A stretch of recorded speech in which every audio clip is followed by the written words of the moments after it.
Muchas gracias. Un gusto estar aquí, indudablemente. También me pregunto por qué acepté este desafío, que implicaría una mirada sociológica profunda de la historia, etc.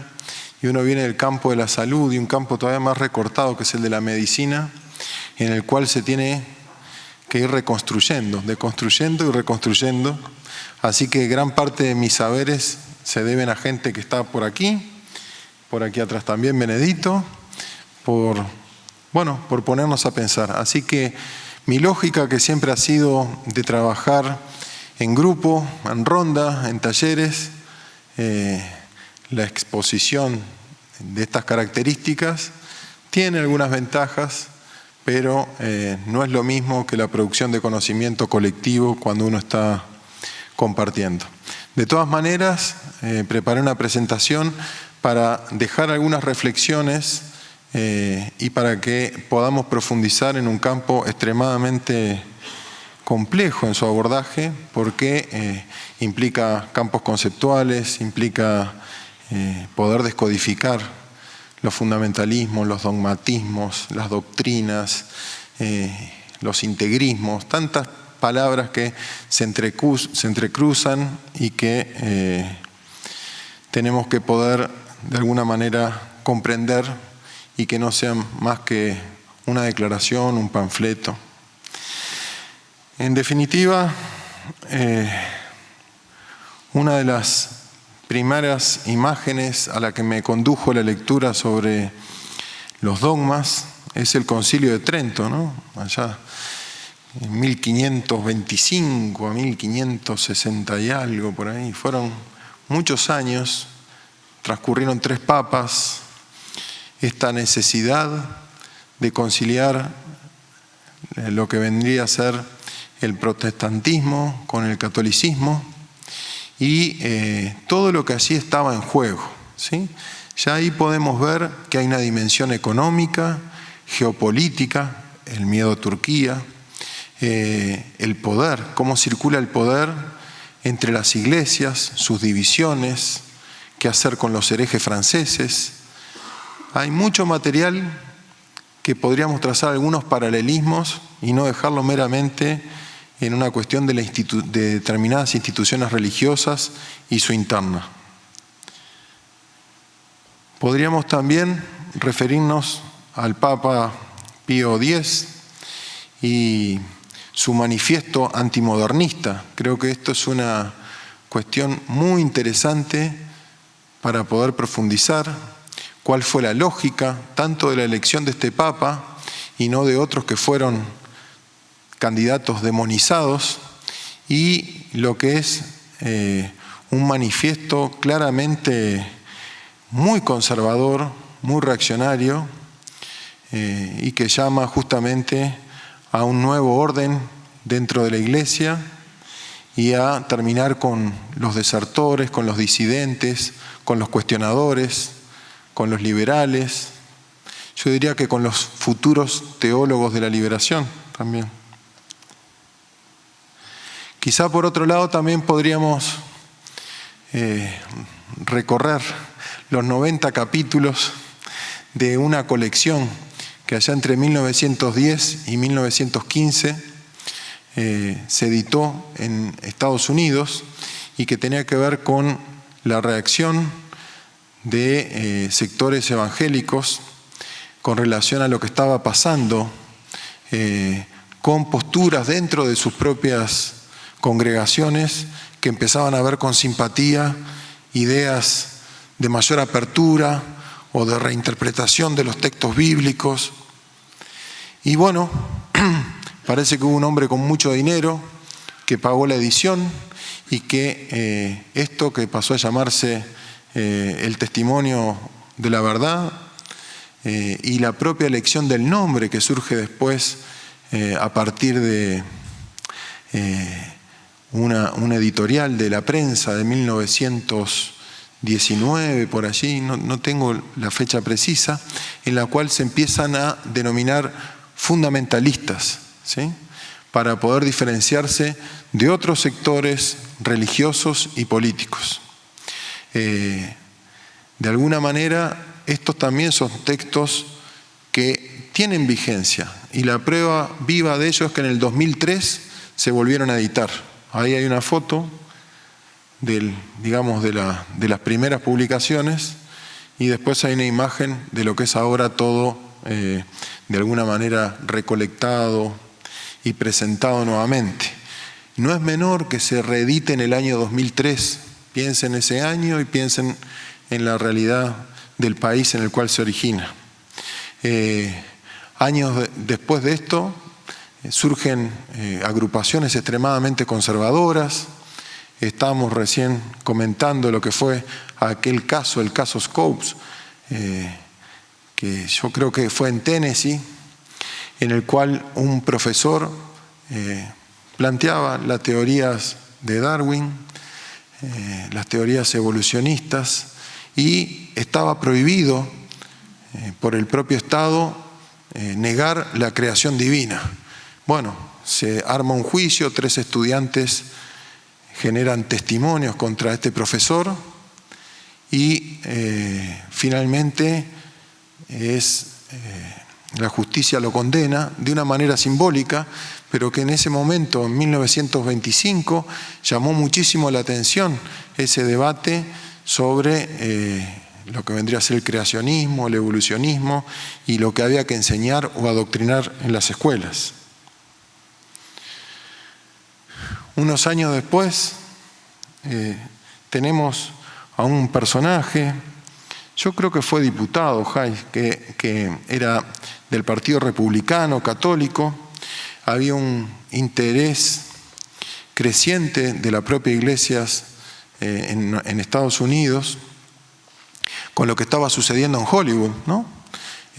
Había de alguna manera escándalos en la farándula hollywoodense, había mucho atrevimiento en la producción de las películas, se mostraba el cuerpo. Entonces se decidió que dentro de la interna del mundo de la cinematografía operase un código que pudiera de alguna manera empezar a censurar.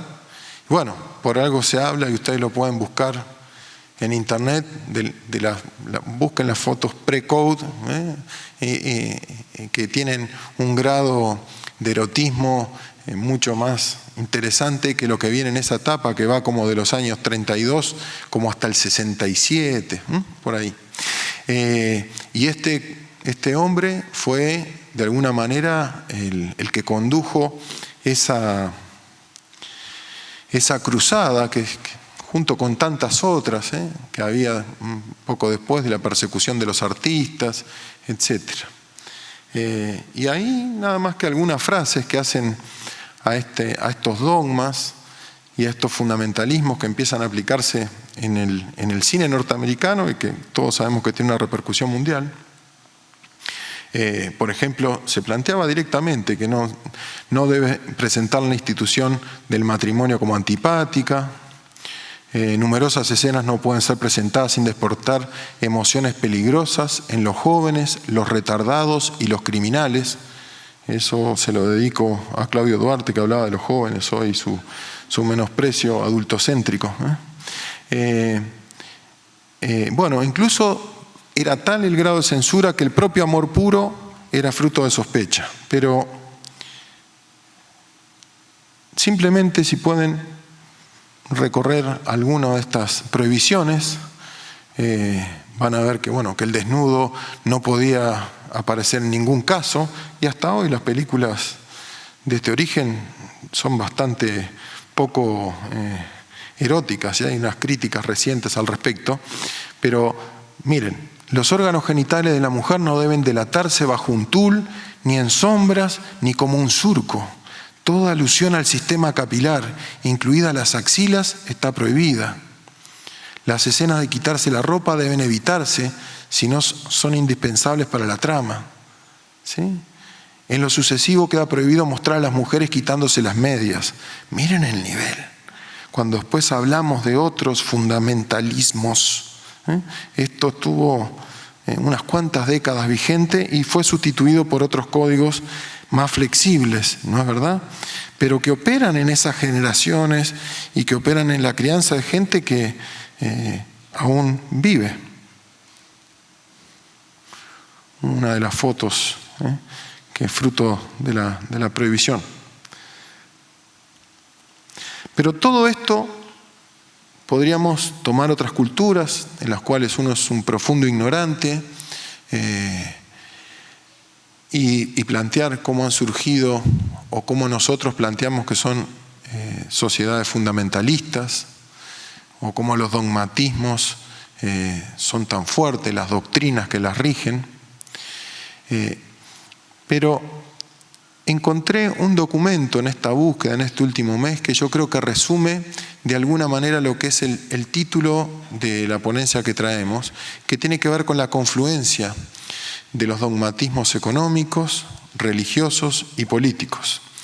Y eso es ubicable en un documento que está colgado en la página de la Casa Blanca y que es la recepción del presidente Trump, su esposa y su gobierno, representante de su gobierno, a los pastores evangélicos que lo van a visitar. Noten ustedes, mi inglés es muy malo, ni pienso pronunciar nada, pero que la reunión comienza a las 6:54 p.m. y culmina a las 7:05. Son unos pocos minutos en los cuales tanto el presidente como, que prácticamente dialogó él, como la respuesta que recibe es extremadamente importante. Así se plantea, por ejemplo, que todos los marcos jurídicos que impiden que las iglesias participen en la política, por más que todo es político, pero que participen directamente en la política, que va a luchar denodadamente para que eso no exista más. Allí también se reconoce que hay un crecimiento económico muy importante, ¿sí? Allí se reconoce el papel de la familia, la fe, la creencia en Dios. Pero esto se da en el marco de un sector religioso, probablemente de los más conservadores. Allí se plantean aspectos geopolíticos, por ejemplo, ¿sí? Que, por ejemplo, de poder, hay aspectos que vinculan a Corea del Norte, hay aspectos de la apertura de la embajada de Estados Unidos en Jerusalén, hay diferentes aspectos que muestran una tendencia, muestran una confluencia, muestran cómo la economía, la política y la religión confluyen en sus versiones más conservadoras. Son pocos minutos, pero yo creo que es un documento que tiene casi que un carácter histórico por su síntesis. De todas maneras, eso fue, estamos hablando del 27 de agosto del 2018, hace 11 meses. Sin embargo, hace pocos días tenemos al mismo presidente planteando de manera muy vehemente el papel de 4 diputadas de Estados Unidos y mostrando a una de ellas con su atuendo de un país árabe. Ustedes deben saber de los tweets que emitió y de esa cuestión de que se podían ir a sus países de origen y después volver con que hubiesen solucionado sus problemáticas. ¿Sí? Eso tuvo una respuesta de parte de las diputadas, pero no resuena como resuenan las palabras del presidente Trump. Tuvo una respuesta de Michelle Obama, categórica, contundente, pero muy probablemente lo que las cadenas de prensa y lo que leemos, a lo que accedemos, no sea la respuesta de Michelle Obama ni de las 4 diputadas, sino que siga resonando, y eso es uno de los aspectos de lo que tiene que ver con lo mediático y con los intereses creados también, y con la relevancia de que estamos hablando de un presidente del país, al menos militarmente más poderoso del mundo, y uno de los que dirige la economía mundial, y que indudablemente llevó a que el Congreso de Estados Unidos lo condenase, ¿sí? Incluso con los votos republicanos. Pero esa noticia tampoco es tan conocida o tampoco es tan relevante, porque si bien hace a los mecanismos democráticos, lo que se expande, lo que resuena, es lo que dijo el presidente y lo que sigue diciendo una vez que recibe incluso esta condena, ¿sí? Un poder extremadamente grande y de alguna manera, si uno profundizara, contradictorio con lo que se puede estar expresando en la reunión en la que se habla de Dios, la familia y otros, desde una concepción más amplia, o muy coherente con eso. Quedan ustedes la interpretación. ¿Cómo esto nos atrapa? ¿Cómo los fundamentalismos, los prejuicios y los estereotipos nos atrapan? Aquí, por ejemplo, voy a ir muy rápido porque me queda poco tiempo, tenemos un trabajo que se denomina Aproximación a la estructuración de las creencias supremacistas contemporáneas, de 3 investigadores mexicanos, publicada, pero cuando uno empieza a leer, hace un tiempito lo leí, leyendo sobre supremacismo, el vínculo de los supremacistas con las religiones, qué tan peleados estaban, qué tanta confluencia había, se plantea una frase que me llamó la atención. Dice, el 12 de agosto del 2017 será recordado sin lugar a duda como un día negro en la historia de Charlottesville. ¿Un día negro? ¿Qué es un día negro? Me fui de vuelta a la Real Academia Española y busqué todos los significados de negro y continúan más o menos como cuando los que lucharon por la igualdad racial en Estados Unidos cuestionaban fuertemente estos significados. En día negro, cuando estamos hablando de supremacismo. ¿Qué quiere decir? La intencionalidad de los autores, nadie tiene dudas, pero sin embargo, esto opera de alguna manera hasta en las formas en que pensamos, lo que nos parece cómico, o el vocabulario que tenemos a mano para expresar algo de agrado, desagrado, de síntesis, etc. Voy a plantear 2 ejemplos de cómo los dogmas actúan en la ciencia de la salud de una manera muy breve. Este libro, El onanismo, que tiene muchísimas décadas, se los dejo para que lo lean en algún momento, que tiene que ver con todas las repercusiones que tiene el autoerotismo en las personas. Y cuando vean los dibujos, eso sí los vas a reír, porque va desde la deformación del hombro, la muñeca, epilepsia, convulsiones, etc.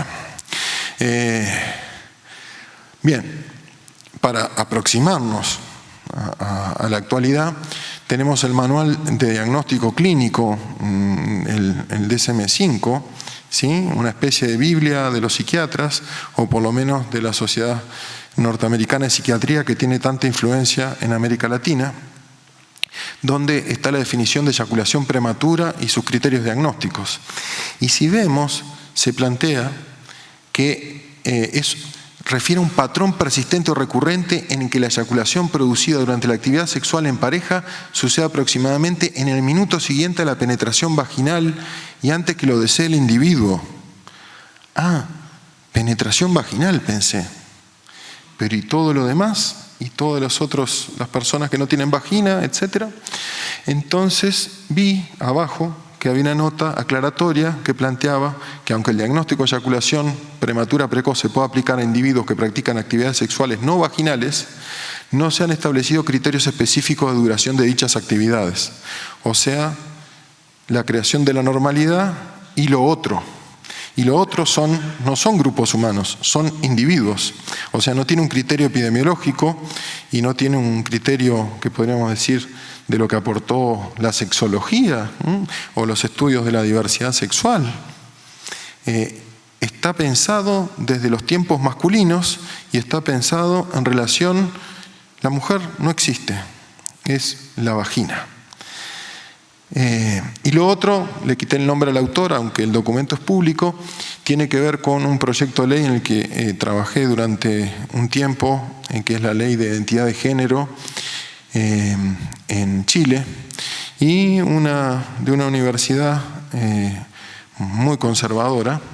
Y esta profesora, que fue antes profesora en la universidad en la que yo trabajo, plantea que se opone ella y muchos profesionales, pero es invitada por el Senado a exponer a el cambio de nombre y sexo en el registro de aquellas niñas, niños y adolescentes trans, ¿sí? Y dan argumentos que tienen que ver con la normalidad del crecimiento del desarrollo, ¿sí? Se dan argumentos y se amenaza de que estaremos provocando graves daños en el desarrollo psicosexual y en la integridad de esos niños si legislamos a partir de una lógica de derechos humanos. Entre otras cosas, Chile fue advertido en el 2015 por el Comité de Seguimiento de la Convención de los Derechos del Niño que debía legislar en torno a la identidad de las personas trans y de las niñas, niños y adolescentes involucrados, ¿sí? Creo que eso fue un impulso al proyecto, pero aquí vemos cómo desde la medicina, desde la especialidad, desde la endocrinología, ¡wow!, se advierte de que provocaremos un grave daño en los niños y en las niñas, ¿sí? Lo más interesante de esto, creo que lo más rico, es que está un diputado de uno de los sectores más conservadores de la política chilena, y este hombre cuestionó a la endocrinóloga y le dijo: pues yo busqué la evidencia y los estudios en los que usted se basa no son estudios serios, ¿sí? Entonces es interesante, porque si hubiera sido un legislador de izquierda, un defensor de los derechos humanos, alguna de las personas que están organizadas en torno a los derechos de las personas trans, bueno, pero lo decía un legislador de un partido de derecha católica. Pero bueno, la evidencia científica. A mí nunca me gustó el término evidencia, porque lo que es evidente parece que no puede ser cuestionable. Nunca me gustó, pero quizás sea un problema mío, tengo muchos problemas. Y el otro argumento, miren cómo se sale de la endocrinología, se mete en la psicología e incursiona en la epidemiología, es que son pocos niños y niñas, aunque yo creo que está mal el cálculo que hace la colega, serían unos 355 niñas o niñas con ese problema. ¿Se entiende? No vale la pena legislar por ellos. Eso es extremadamente importante, porque no es una legisladora, un legislador, un partido, un presidente. Lo dice una médica que trabaja y que probablemente se oponga a otras plataformas en las cuales las mujeres pueden estar luchando por sus derechos sexuales y reproductivos y tener un número bajo de incidencia u otras situaciones, pero los médicos planteamos que la vida de una persona es importante, ¿sí? Como que la vida y la integridad de 350 niños y niñas no es importante. Creo que es mucho más, pero bueno. Bueno, la evidencia de la psicología, se acaba el tiempo. Simplemente plantear que hay un documento que tiene 2 años de la OEA, ¿sí?, en el cual se plantea, a partir de la Comisión Interamericana de Mujeres, los lineamientos interamericanos por la igualdad de género como bien de la humanidad. Qué bueno que está ese documento y qué accesibilidad que tiene. Solo colocar el nombre y descargar el PDF. Y entonces, en este documento se recoge de alguna medida lo que se ha evaluado en los últimos años, 2015, 2016, 2017, en relación a los fundamentalismos en América Latina y la influencia y las estrategias que se han manifestado para impedir el avance en el campo de los derechos humanos y específicamente en el campo de los derechos relacionados al género. Y plantean estos estudios pseudocientíficos, plantean las noticias falsas, pero plantea también estrategias. Y en estos 15 segundos que me quedan, porque pensamos muchas veces estrategias y cómo lo hacemos y por dónde vamos, este documento muy humildemente vuelve a plantear y lo desarrolla muy bien que habría que articularse y establecer alianzas, que habría que conocer y producir conocimientos nuevos y que hay que informar, compartir y formar. Quizás esto sea insuficiente ante el poder de lo que hemos visto en eso que he manifestado al principio, de la conjunción de los intereses económicos, políticos, religiosos. Algunos hablan de fundamentalismos todavía en la aplicación de medidas neoliberales en América Latina, otros dicen que confluyen estas miradas dogmáticas neoliberales y también religiosas, que tanto colisionan, que tanto se potencian. Esto no es suficiente, pero creo que vale la pena escuchar a otras y a otros que han trabajado al respecto y que nos están diciendo uno de los posibles caminos para recorrer para, de alguna manera, actuar académicamente, políticamente, de forma activista, ante estos dogmas y estos fundamentalismos. Y se terminó el tiempo. Muchas gracias.